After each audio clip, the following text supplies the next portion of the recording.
Shalom, shalom. Kayaknya masih nggak pengen duduk ini.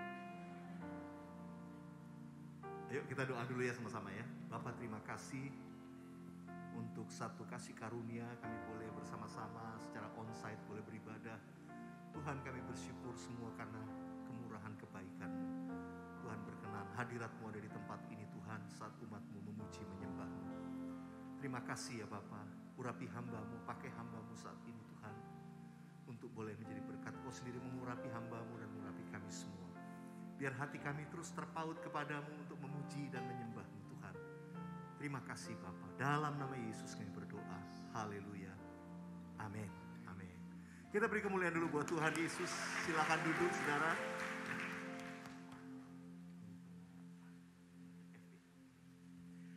Saya ingin menyanyikan satu pujian. Ini lagu yang baru belakangan ini. Selama masa pandemi ini actually ada banyak lagu Tuhan kasih, tapi salah satu lagu yang bagi saya punya kesan yang dalam. Firman Tuhan berkata begini, Dia yang membentuk kita dalam kandungan ibu kita. Dia yang mengatur kehidupan kita. Kalau Tuhan itu sudah planning dan Alkitab berkata, bahkan hari-hari yang kita belum lihat masih jauh ke depan, itu Tuhan tuh sudah plan. Dia udah tahu. Karena kacamata Tuhan bukan kacamata kita yang cuma lihat waktu sempit di depan kita, kronos. Kalau Tuhan itu bisa melihat semua waktu. Karena itu kita gak perlu khawatir di masa yang sukar ini. Karena kita punya Yesus yang mengatur hidup kita. Katakan amin. Saya akan nyanyikan terlebih dahulu, nanti kita nyanyi sama-sama.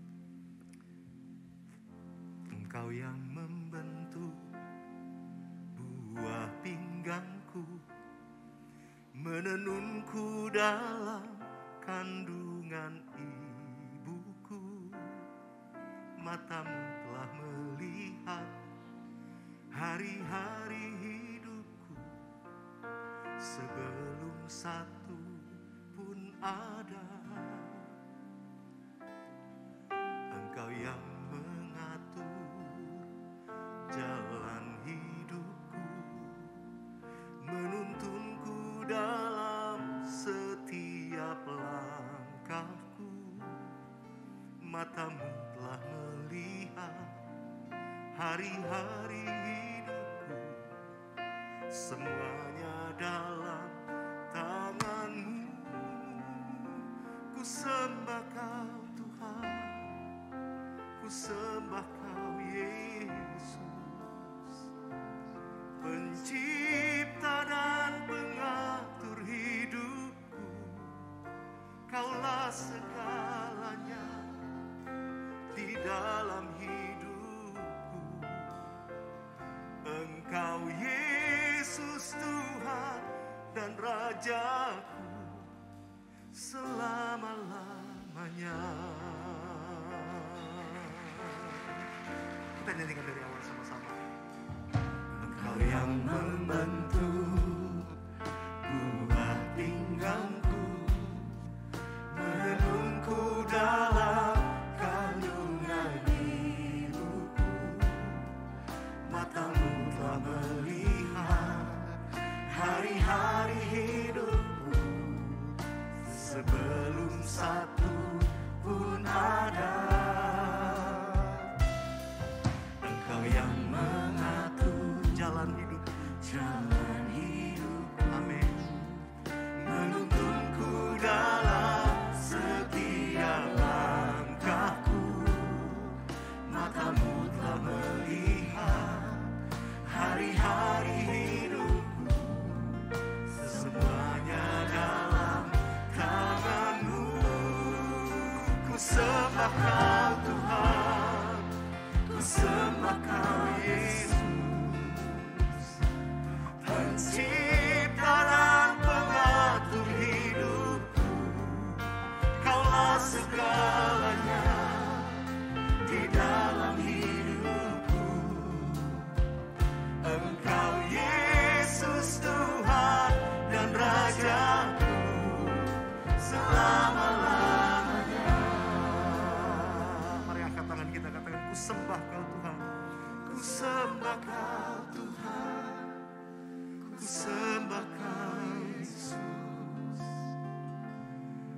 Pencipta dan pengatur hidupku, Kaulah segalanya di dalam hidupku. Engkau Yesus Tuhan dan Rajaku selama-lamanya.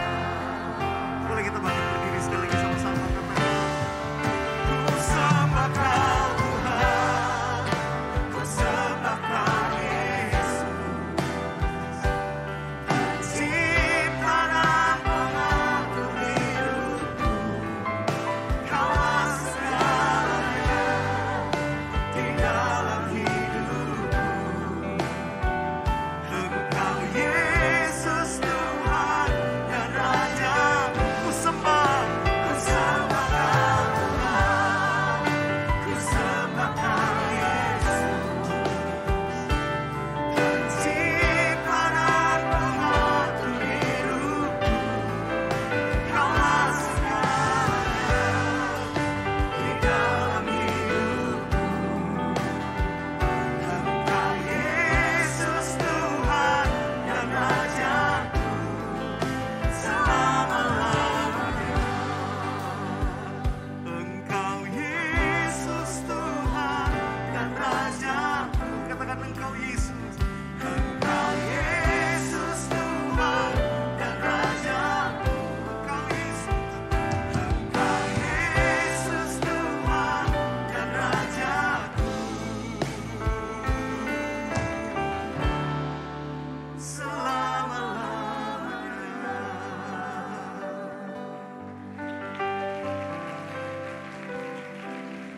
Mari kita buka kedua tangan kita di hadapan Tuhan. Kita sembah Tuhan Yesus sekali lagi. Angkat hatimu, saudara.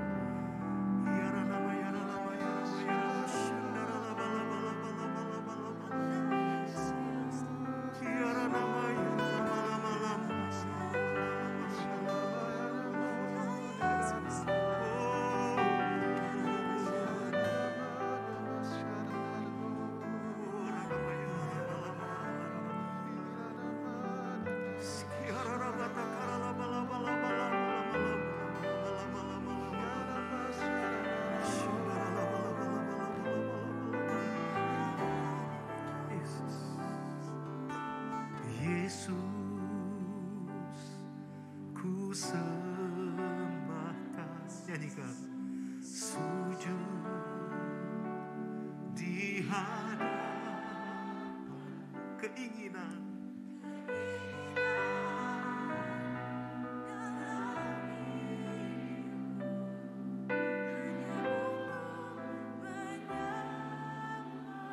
Yesus, ku sembah Kau. Ku sembah Kau.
menyatakan kemuliaan, pujian dan sembah kami hanya bagi-Mu yang termulia di atas segala-galanya. Yesus Raja di atas segala Raja, Tuhan atas segala Tuhan. Mulia nama-Mu, kami agungkan, kami tinggikan. Terima kasih Tuhan, terima kasih. Siapakah kami beroleh kasih karunia-Mu? Biar hati kami terus menyembah-Mu, mata kami terus tertuju kepadamu. Terima kasih Tuhan. Dalam nama Yesus, sekali lagi katakan amin. Berikan tepuk tangan buat Tuhan Yesus. Haleluya. Lihat kanan kiri, karena senyum gak kelihatan. Boleh pakai tangan saja gini ya. Kita saling memberkati. Puji Tuhan.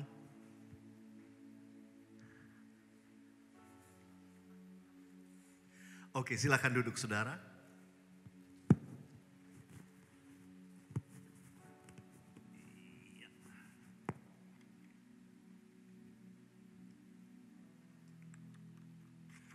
Nah, ini baru lebih nyaman. Tadi rada ngap saudara ya, dan belum turun-turun terus lagi ya. Puji Tuhan. Nah, hari ini kalau boleh saya berikan judul pesan firman Tuhan, masih terkait penyembahan. Dalam beberapa waktu belakangan ini selama masa pandemi, Tuhan mengajar kita melalui bagaimana kita beribadah kepada Tuhan. Penyembahan menjadi sesuatu hal di mana gereja Tuhan diuji. Kalau saya boleh berikan judul, hari ini saya berbicara tentang mature worship atau penyembahan yang dewasa. Kalau bilang penyembahan dewasa berarti ada yang gak dewasa dong. Ya, nanti kita sama-sama menguji. Ya, di satu sisi seringkali kita belajar bagaimana penyembahan itu satu keintiman. Kita bisa merasakan kedekatan dengan Tuhan. Ya, dia itu baik, penuh kasih karunia. Kita bisa datang melekat kepada dia. Tuhan itu baik. Dia mengerti keadaan kita dan sebagainya. Tapi di sisi lain jangan lupa. Dia Allah segala Allah yang penuh kuasa. Dia Allah yang besar, Allah yang dahsyat. Dia agung dan mulia. Kita menjangkaunya aja gak bisa. Karena itu di sisi lain daripada penyembahan kita ada yang disebut dengan hormat. Pengagungan. Karena itu saya percaya penyembahan yang dewasa menyangkut juga penyembahan yang seimbang. Di satu sisi berbicara keintiman, kedekatan dengan Tuhan, tapi di sisi lain juga bicara penghormatan. Saudara dikasih Tuhan, kita mau belajar sama-sama sambil kita juga mengevaluasi diri kita. Penyembahan kita seperti apa? Sebelum itu saya ingin mengajak kita membacakan beberapa ayat. Mazmur 2 ayat yang ke-11 berkata demikian. Beribadahlah kepada Tuhan dengan takut dan ciumlah kakinya dengan gemetar.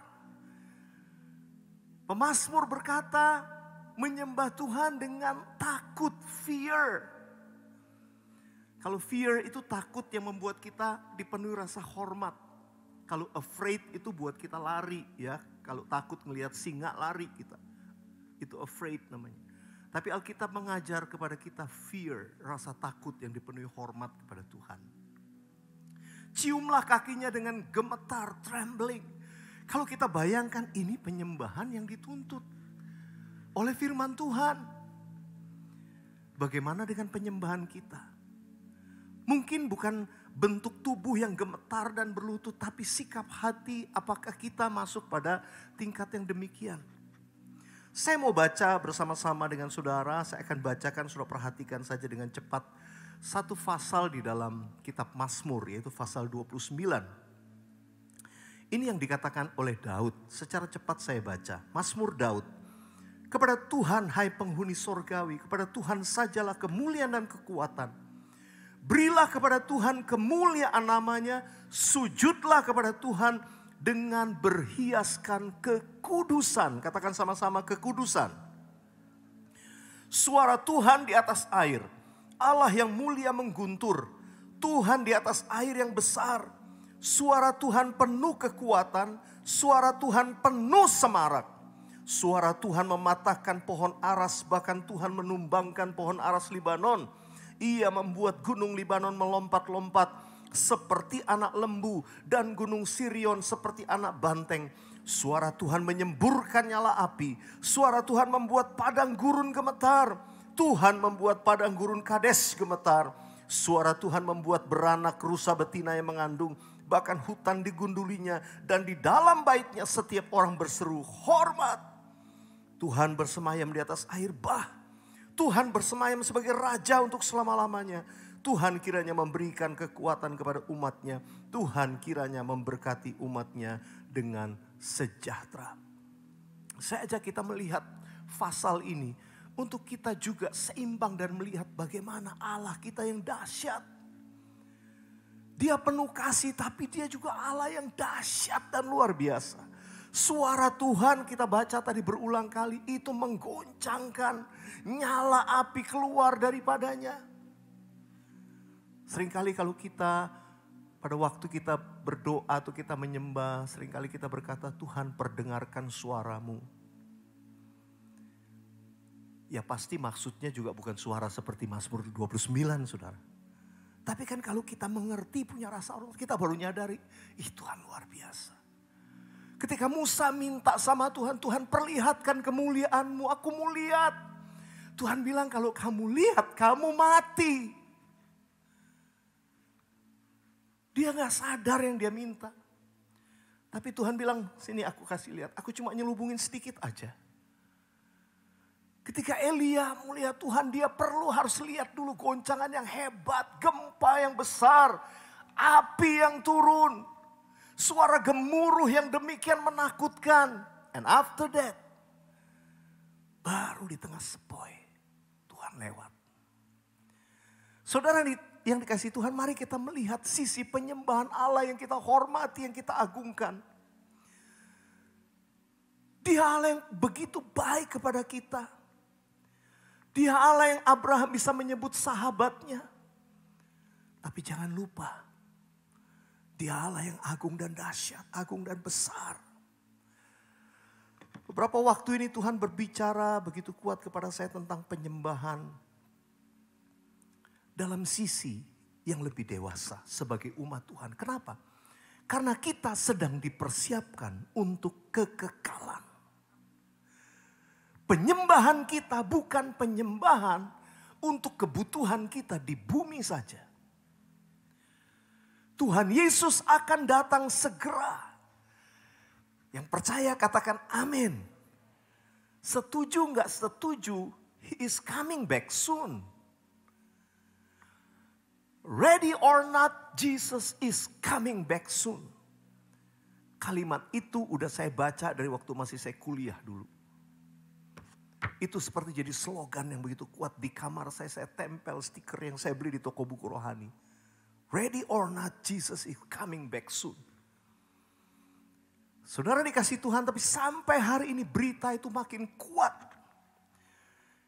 Dan kita disiapkan menjadi murid-murid Tuhan Yesus untuk menyongsong kedatangannya untuk kali yang kedua. Tuhan memberikan tema tahun ini justru masih di masa pandemi. Kita diingatkan menjadi orang-orang yang memiliki integritas. The year of integrity. Saudara, itu bukan cuma slogan. Ini Tuhan lagi bekerja supaya kita dipersiapkan menjadi murid-murid yang siap untuk menyongsong kedatangan Tuhan untuk kali yang kedua. Yang mengerti katakan amin. Boleh berikan tepuk tangan buat Tuhan Yesus. Supaya kita semua aware, kita semua sadar Tuhan sedang beracara.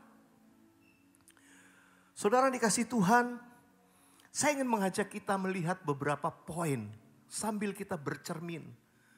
Untuk kita belajar, ya Tuhan saya menjadi orang Kristen yang makin dewasa. Dan itu tercermin dari penyembahan saya kepada Tuhan. Yang pertama saya tuliskan, penyembahan yang mature atau yang dewasa. Itu adalah yang tidak berfokus pada diri kita atau keadaan kita. Penyembahan yang fokusnya bukan diri kita, keberadaan kita, masalah yang kita sedang hadapi.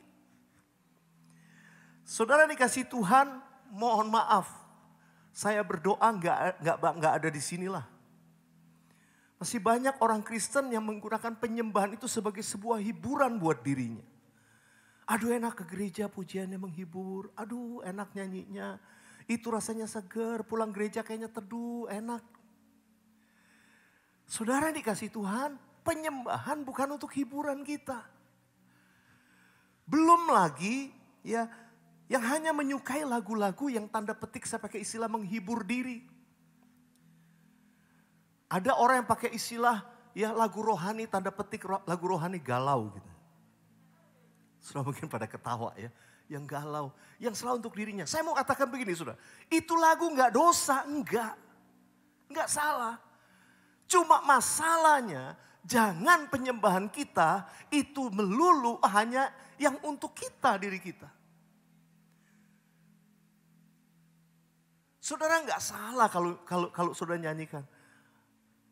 Allah mengerti, Allah peduli.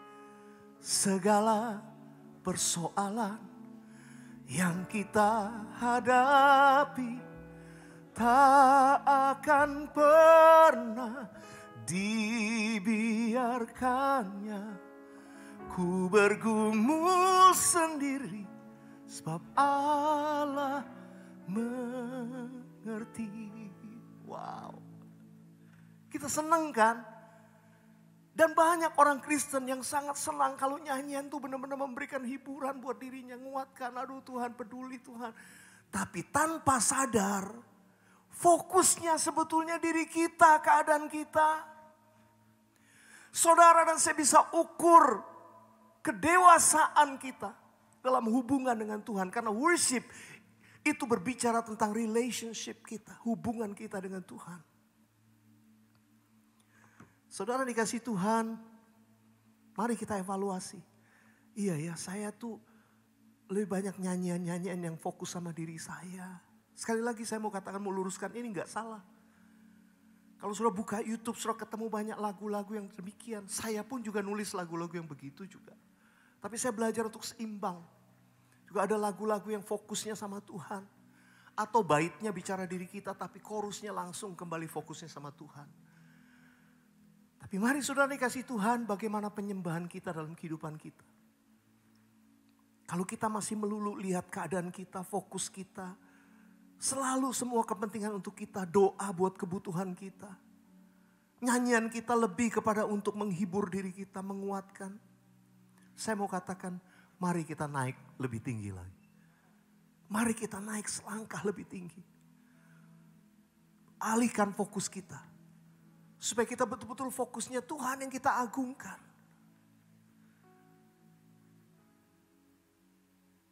You are worthy Lord, you are worthy. Fokusnya kembali dia. Saya lanjutkan dulu yang kedua.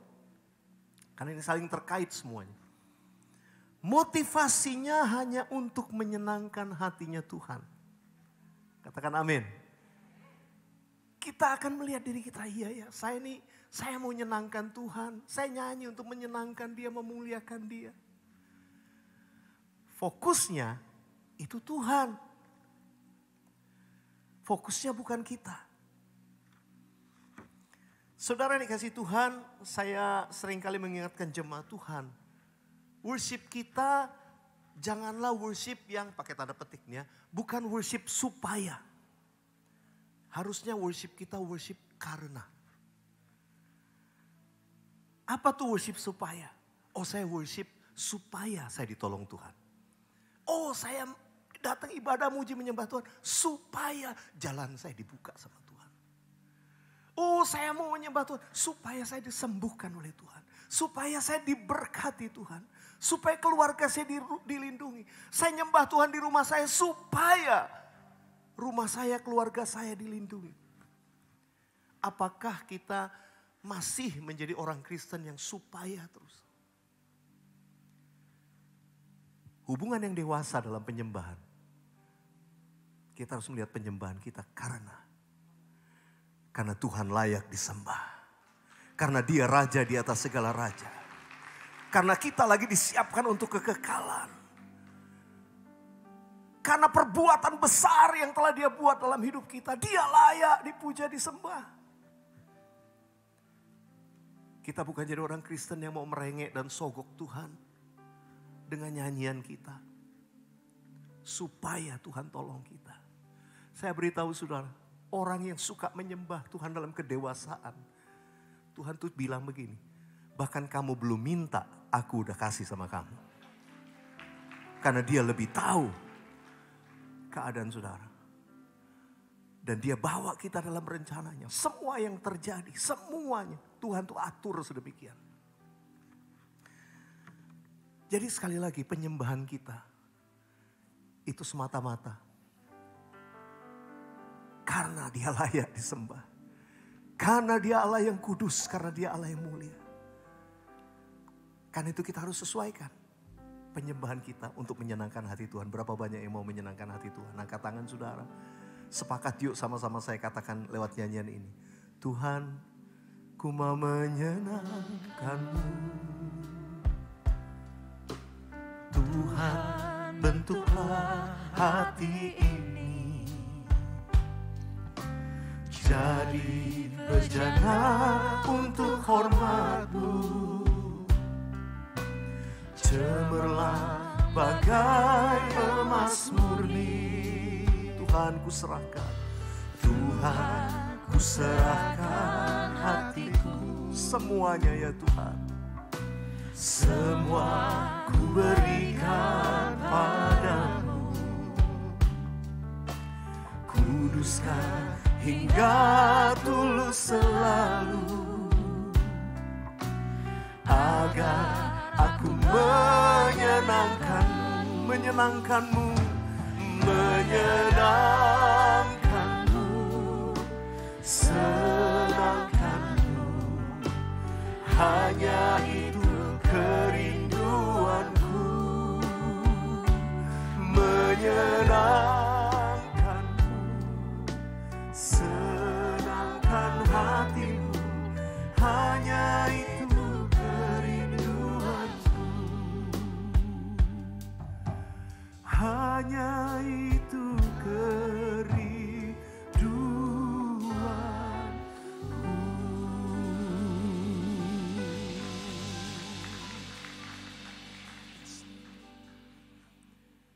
Yang ketiga, bagaimana penyembahan yang dewasa? Penyembahan yang dewasa adalah penyembahan yang tidak bergantung pada suasana atau ambience sekitar kita yang mendukung.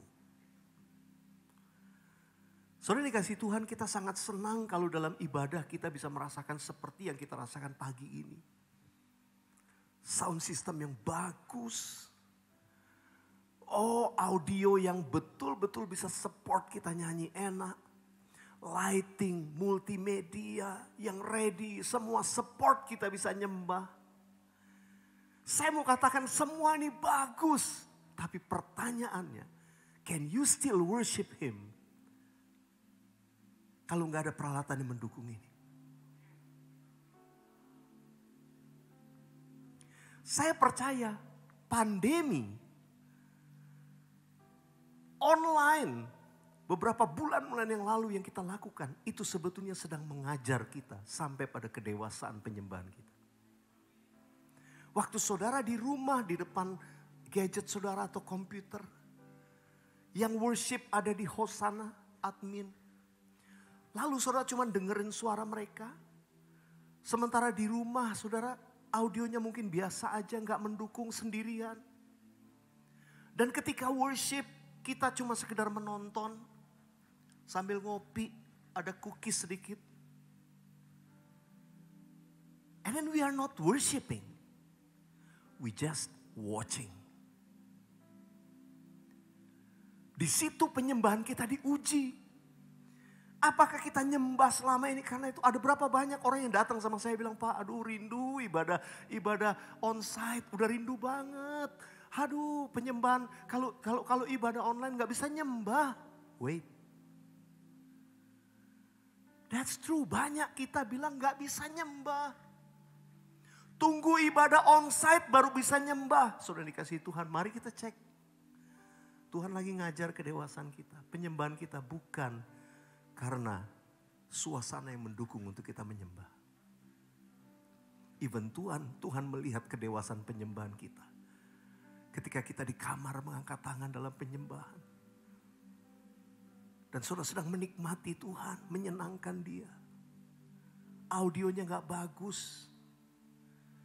Even sering putus-putus, tapi saudara keep worshiping Him. Saya mau katakan itu yang di mata Tuhan nilainya lebih indah daripada yang kita buat di tengah keramaian. Tuhan sedang menguji kita. Yang keempat, penyembahan yang dewasa tidak harus bisa dinikmati oleh telinga manusia. Tadi saya katakan ini ada kaitannya sama yang sebelumnya. Penyembahan yang dewasa tidak harus bisa dinikmati oleh telinga kita. Banyak kali ketika kita mungkin telinga kita nggak dengar ini enak, lalu kita nggak menyembah. Saudara dikasih Tuhan, dalam beberapa perjalanan pelayanan saya sering kali mengalami keadaan-keadaan di mana di situ penyembahan saya diuji. Saya datang di satu gereja, saya nggak pernah lupa di Inggris penyembahannya nggak nyambung, sama sekali nggak nyambung. Ya, kalau saya pakai istilah nggak nyambung, sudah ngerti maksud saya. Saya ini orang musikal, kadang-kadang begitu lagu lagi jalan, udah kebayang nih, abis ini bakal kemana nih, abis ini chordnya kemana nih. Udah punya tebakan gitu kira-kira ya. Tapi saudara, benar-benar ini gak ketebak. Jadi buat saya orang musikal aja mau nyanyi susah. Terus baitnya panjang banget. Terus kata-katanya, terus cara bawainnya dan sebagainya. Saudara, waktu itu saya masuk ada beberapa teman bisikin saya. Bang Wel, kayak gini mah gak bisa nyembah ya. Di situ saya diuji hati saya. Seperti Roh Kudus tanya sama saya, kamu masih nyembah aku dengan nyanyian ini? Wah, di situ saya mulai belajar untuk tetap, I decide myself. Saya memutuskan untuk saya tetap menyembah Tuhan. Kata-kata lirik yang muncul di depan itu sebagai satu kalimat statement yang saya imani walaupun saya gak bisa ikut nyanyi. Lalu saya mulai nyembah dalam roh. Saya worship aja, saya tetap menyembah Tuhan. Kata-kata yang di depan bisa saya bermazmur, saya ganti melodi saya sendiri. Tapi yang penting saya memutuskan untuk tetap menyembah Tuhan. Sekalipun saudara mesti tadi saya pakai istilah gak nyambung. Saudara dikasih Tuhan, salah satu penyembahan yang saya mau katakan tidak bisa dinikmati oleh telinga manusia. Kurang dinikmati, maaf kalau saya pakai istilah. Itu adalah penyembahan dalam roh. Worship dalam bahasa roh. Saya mau katakan sekali lagi. Itu penyembahannya Alkitabiah. Tapi bukan untuk dinikmati telinga manusia memang. Karena waktu kita menyanyi, menyembah dalam roh, roh kita yang berdoa. Dan Allah yang menyelidiki roh itu tahu yang dimaksud oleh roh. Jadi penyembahan kita kepada Tuhan. That is purely for God. Karena manusia gak ngerti. Mungkin manusia lain gak suka. Saya kadang-kadang suka senyum di sosial media. Suka ada orang nyindir-nyindir kalau saya bahasa roh. Pakai bilang, Pak itu artinya apa ya, laba-laba. Saya tahu maksudnya nyindir. Udah gitu mas saya gak usah tanggapin. Tapi sudah dikasih Tuhan. Sekali lagi waktu kita menyembah dalam roh itu bukan konsumsi telinga manusia kita memang. Tapi waktu roh kita menyembah, Tuhan melihat itu. Dan saya mau beritahu, itu penyembahan dalam kualitas surgawi. Manusia gak bisa nikmati, tapi Tuhan disenangkan. Ketika sudah gak punya alat lain, sudah gak ngerti mau nyanyi lagu apa, sudah cuma sendiri di ruang tunggu, saudara lagi berdiri di pinggir jalan. Waktu engkau menyembah dalam roh, saya percaya Tuhan tuh senang penyembahan ini. Penyembahan dalam roh luar biasanya itu tidak bergantung saudara dan saya punya suara bagus atau gak bagus. Penyembahan dalam roh bukan karena kita di support music or not. Karena penyembahan dalam roh betul-betul dari dalam diri kita kepada Tuhan. And we can do it wherever we are.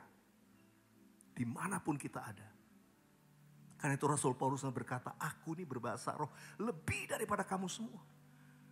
Artinya dia lakukan dalam hidup sehari-hari dia dalam hubungannya dengan Tuhan.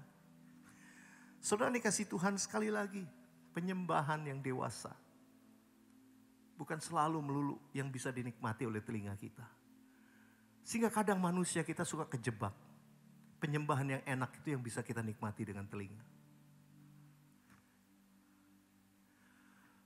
Dalam beberapa kesempatan saya lagi melayani saudara. Satu gereja, saya ingat saya berdiri ya di baris depan, nyanyi. Sebelum saya khotbah ikut pujian penyembahan seperti tadi saudara. Tiba-tiba di belakang saya, itu nyanyinya keras banget. Udah keras, fales habis.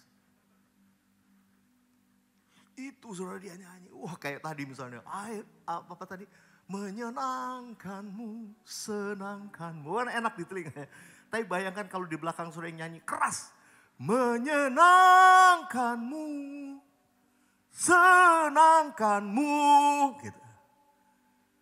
Pelan-pelan sudah mulai telingamu terganggu. Gue gak bisa nyembah nih. Belakang gue ngeganggu gue cari kursi lain deh. Saudara, saya pernah ngalamin itu dan saya diuji hati saya.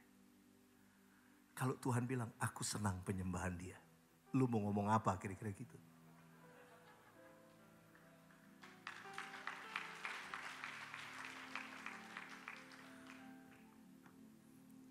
Yang kelima, penyembahan yang dewasa.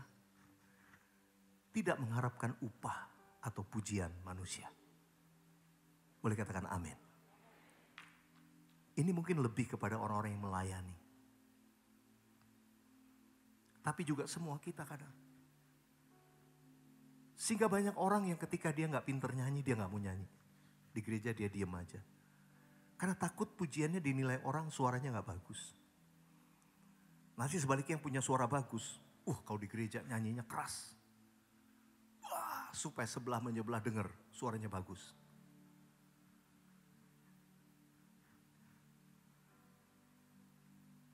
Satu kali di satu pelayanan, saya sama istri saya di sebelah. Tiba-tiba ada yang nyanyi. Saya dengar ada suara begitu keras. Lama-lama suaranya makin keras. Rupanya dia pindah, geser kursinya. Dia pindah lebih depan. Tiba-tiba keras banget. Ternyata dia udah di belakang saya. Lalu istri saya berbisik. Kayaknya dia tahu lu, jadi dia sengaja pindah supaya lu bisa dengar suara dia katanya. Saya senyum-senyum saudara. Tapi memang kenyataan sih. Karena pengerja gereja itu kemudian bilang, Pak, dia pengen sekali melayani itu yang tadi di belakang Bapak. Tapi kita belum izinin. Karena hidupnya gak karuan. Keluarganya, Jadi kalau naik mimbar tuh gak enak nanti ngelihatnya. Padahal suaranya keren. Sudah dikasih Tuhan. Mari kita uji ini. Saya cuma ngomong contoh-contoh yang saya alami. Tapi kadangkala kita memuji Tuhan dengan satu motivasi yang khusus supaya orang puji kita. Karena kita bisa nyanyi. Tapi sebaliknya yang gak bisa nyanyi. Lalu berkata, gue gak nyembah karena gue gak bisa nyanyi. No. Atau mereka yang terlibat melayani. Kelihatan kita nyembah. Tapi penyembahan kita punya sebuah keinginan di balik itu. Untuk pujian ataupun upah. Mari kita jadi penyembah-penyembah yang dewasa. Yang sekali lagi menyembah Tuhan hanya untuk menyenangkan hatinya Tuhan. Yang keenam. Penyembahan yang dewasa selalu membawa pada perubahan karakter atau kedewasaan rohani. Kalau kita menyembah Tuhan dengan benar, saya mau katakan ini. Saudara yang mengalami hadirat Tuhan, pasti sama Tuhan kita diberikan satu momen atau saat di mana kita bisa melihat diri kita sendiri dalam kacamatanya Tuhan. Tiap kali saya nyembah dan rasakan hadirat Tuhan mengalami itu selalu mendatangkan kepada saya pengertian baru. Perasaan diri kita nggak layak, selalu ada. Tuhan tuh menunjukkan sesuatu. Karena itu saya mau katakan begini, hadirat Tuhan pasti memberikan correction atas hidup kita. Nggak selalu, nggak setiap kali, tapi sering kali Ketika saya nyanyi nyembah, itu tiba-tiba kata-kata lagu itu langsung masuk dalam. Langsung tiba-tiba bisa melihat diri kita dan merasa, ya Tuhan saya mau gini Tuhan. Ya saya mau diubah Tuhan, saya mau lebih lagi. Saya masih kurang di sini Tuhan. Saya ingin menyenangkan-Mu lebih lagi. Saya mau katakan the presence of God will bring correction to our character. Makanya saudara, ini tahun integritas. Banyak masuk hadirat Tuhan, percayalah. Tuhan bawa kita dalam perubahan lebih lagi. Dan perubahan itu selalu membawa kita makin disempurnakan. Makin disempurnakan. Supaya menjadi serupa dengan gambaran Kristus. Yang mau katakan amin. Boleh kita berikan tepuk tangan buat Tuhan Yesus. Di hadirat Tuhan saya ajak kita semua berkata sama-sama lewat nyanyian ini. Change my heart, oh God. Make me ever true. Change my heart, oh God. Change my heart, oh God. May I be like you. May I be like you. Sekali lagi yuk katakan. Change my heart, oh God. Change my heart, oh God. Make me ever true. Make me ever true. Change my heart. Change my heart, oh God. May I be like you. May I be like you. Engkau penjunan kami. You are my potter. You are my potter. I am the clay. I am the clay. Make me and mold me. Make me and mold me. This is what I pray. This is what I pray. Sing it again. Change my heart, oh God. Make it ever true. Make it ever true. Change my heart, oh God. Change my heart, oh God. May I be like you.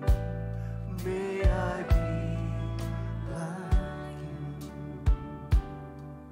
Kalau kita sering berdoa minta, saya mau beritahu ini doa yang Tuhan sangat senang untuk menjawabnya.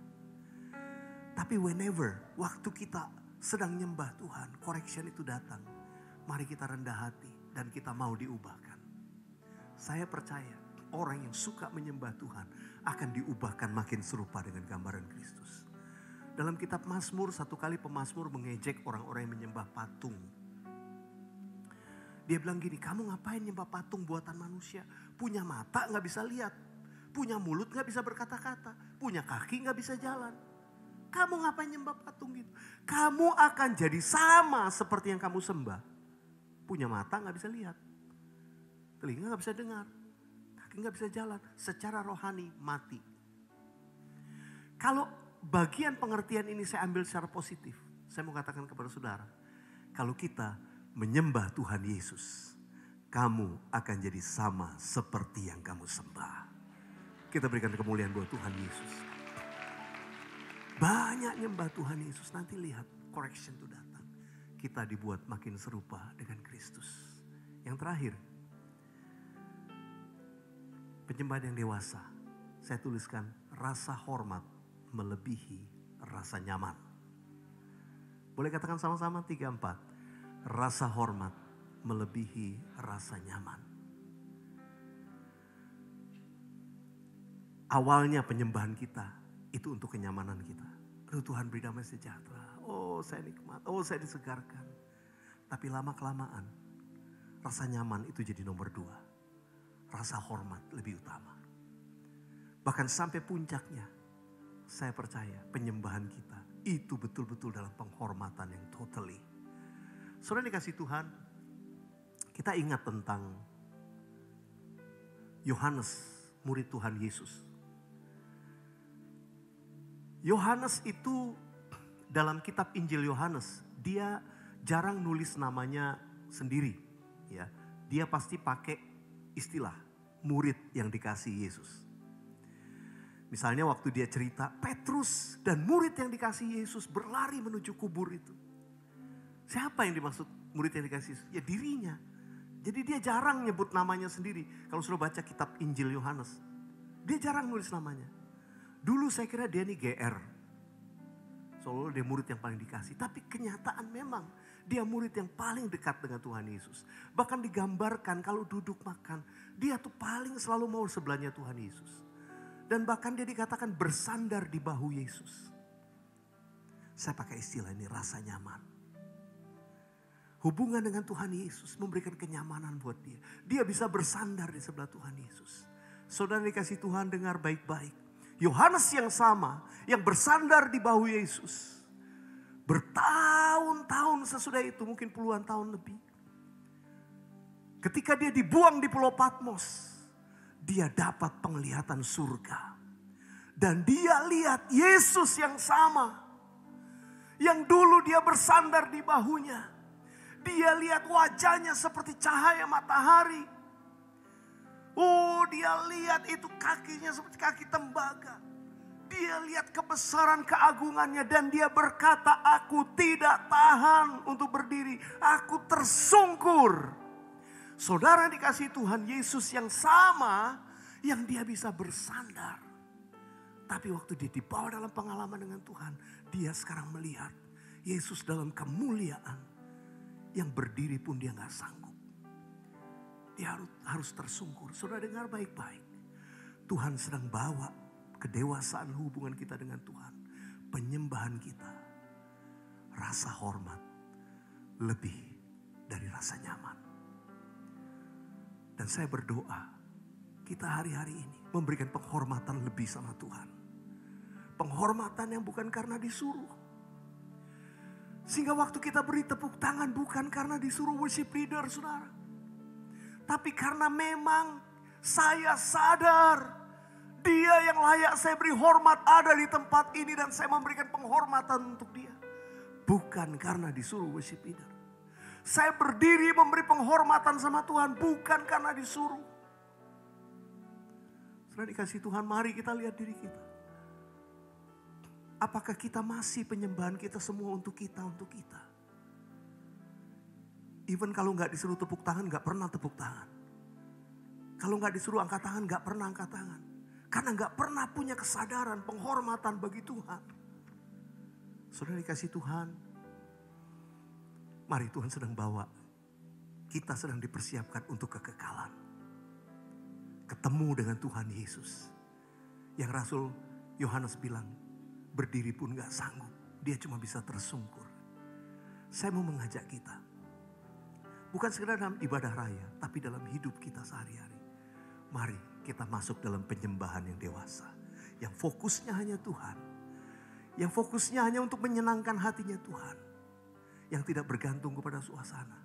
Tapi memang kita punya hati yang selalu mau menyembah Tuhan. Yang mau katakan amin. Mari kita bangkit berdiri, saudara.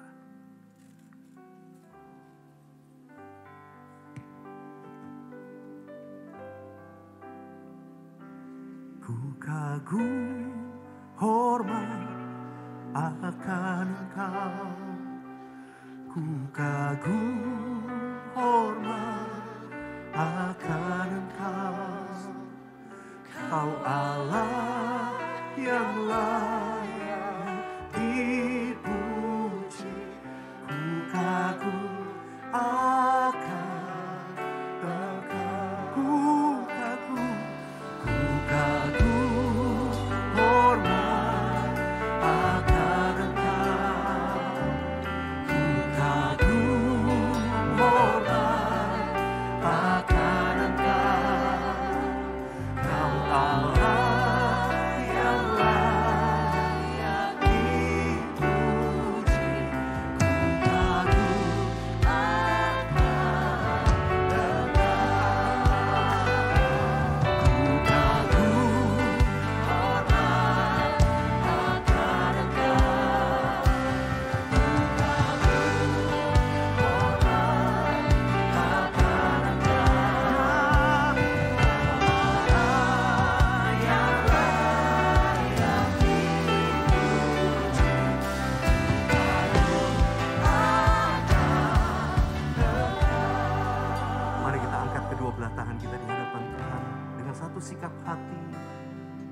yang jujur dari hati kita berkata, Tuhan, bawa saya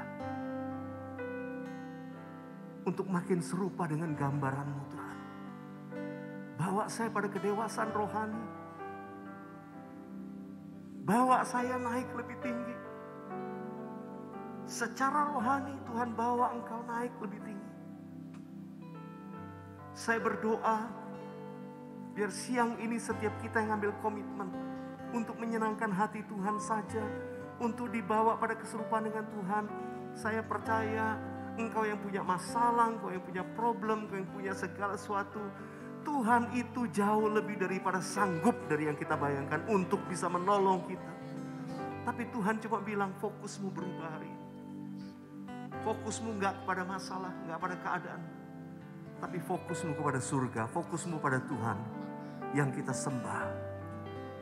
Angkat penyembahan masing-masing dengan Tuhan. Secara bebas saya ajak kita 1 menit ini. Saudara boleh menyembah yang bermazmur, saudara yang berbahasa roh, angkat penyembahan.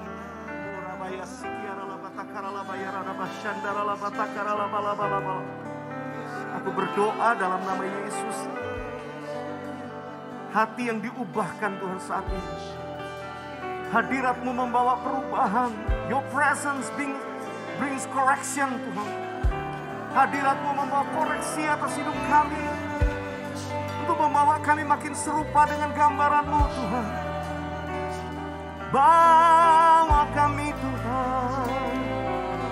Bawa kami Tuhan. Makin serupa dengan-Mu. Tuhan yang kami hormati, yang kami tinggikan, kami muliakan. Terima kasih Tuhan. Hamba boleh menyampaikan pesan firman-Mu. Kami tahu firman-Mu ini bagi kami semua. Firman-Mu ini bagi hamba-Mu ini. Dan bagi semua kami yang ada dalam ruangan ini. Bahkan bagi kami yang ada di rumah-rumah mengikuti streaming. Firman-Mu ini datang di tahun integritas untuk membawa kami makin serupa dengan Tuhan. Tuhan, Engkau lihat setiap kami. Engkau hendak memberkati setiap anak-anak-Mu hari-hari ini. Tuhan, terima kasih. Engkau sangat baik. Engkau sangat baik. Terus tuntun gereja-Mu. Berkati hamba-hamba-Mu. Berkati Pastor Andi, Pastor Lia. Semua hamba-hamba Tuhan, para pengerja. Semua akan dipakai Tuhan untuk menyiapkan umat yang layak. Umat yang akan menyongsong kedatangan-Mu. Penyembah-penyembah yang sejati. Yang Tuhan bawa pada kedewasaan lebih lagi. Terima kasih Tuhan, meteraikan firman-Mu. Roh Kudus bekerja menerjemahkan pada setiap pribadi untuk menjadi sebuah tingkah laku, perilaku, kehidupan, lifestyle seorang penyembah yang makin dewasa. Segala kemuliaan hanya bagi-Mu Tuhan. Segala kemuliaan hanya bagi-Mu. Haleluya, haleluya. Kau Allah yang lain.